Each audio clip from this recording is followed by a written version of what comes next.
পুরুষরা আসেন, পুরুষরা। মহিলাদেরকে এখানে যাইতে দেওয়া হয় না, তো আপনারা দেখলে বুঝবেন না। একটু আপনারা সাইডে থাকেন।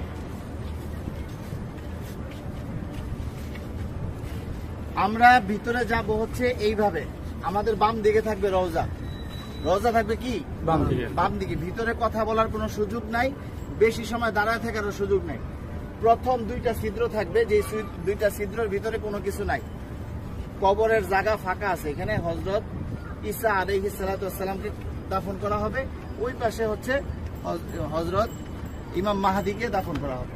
তো এই যে প্রথম দুইটা ছিদ্র ফাঁকা, এখানে অনেকে দেখবেন সালাম দিতেছে, ভিড় লেগে আছে। এখানে সালাম দিব না, আমরা সালাম দিব হচ্ছে এইখানে। এইখানে এই ছিদ্র বরাবর ভিতরে হচ্ছে রাসূল সাল্লাল্লাহু আলাইহি ওয়াসাল্লামের রওজা।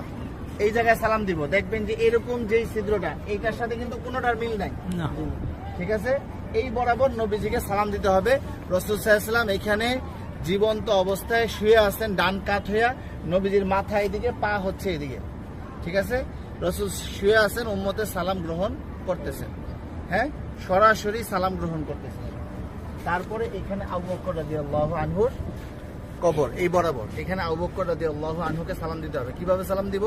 নবীজিকে কিভাবে দিব? আসসালাতু আসসালামু আলাইকা ইয়া রাসূলুল্লাহ, আসসালাতু আসসালামু আলাইকা ইয়া হাবিবাল্লাহ। যতটুকু বেশি আমরা পারি বলার চেষ্টা করব।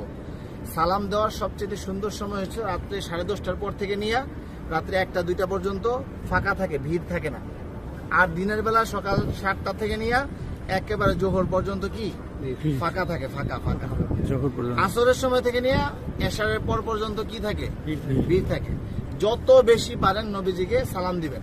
যদি সালাম কবুল হয়ে যায়, আল্লাহর নবী বলতেছেন যে আমার রোজায় যে সালাম দিল তার উপরে, আমার উপরে ওয়াজিব হয়ে যায় তার জন্য হাসরের ময়দানে সুপারিশ করা। আমার সালামটা যদি গ্রহণ করেন নবীজি, তাহলে আমাদের এইটা নাজাতের উসিলা হয়ে যেতে পারে। যাই হোক, বলতেছিলাম এই বরাবর আবু বকর রাদিয়াল্লাহু আনহু। আবু বকর রাদিয়াল্লাহু আনহু মাথা এদিকে, পা এদিকে। নবীজির মাথা এখানে, রাসূলের পা এই পর্যন্ত আসছে। রাসূলের শরীরের ওই পাশে হচ্ছে কি আবু বকর রাদিয়াল্লাহু আনহু।